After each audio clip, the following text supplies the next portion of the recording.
1970, Luchino Visconti went around the world to find the perfect beauty for the lead in his upcoming film Death in Venice. Quel âge a-t-il? Il est très grand, hein? De taille, 15 ans. Il est très beau. Dis-lui d'enlever son boulonnet.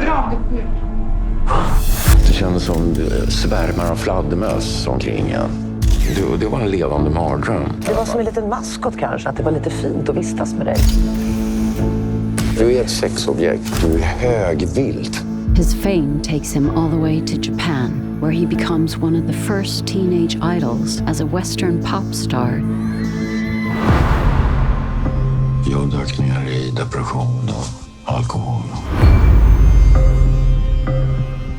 50 years later, he is still trying to find himself. Mycket grundar sig nog i hans mammas bortgång. Jag hade ju inga föräldrar egentligen. Det var ju liksom mormor som styrde de här grejerna. Hon ville ha en kändis som barnbarn.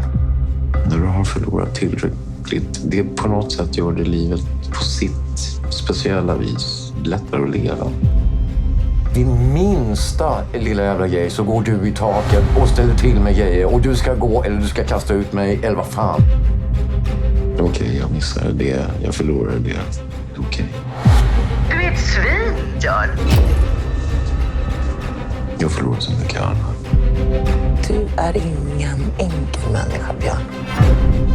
Min stora kärlek. Förtjänar jag den?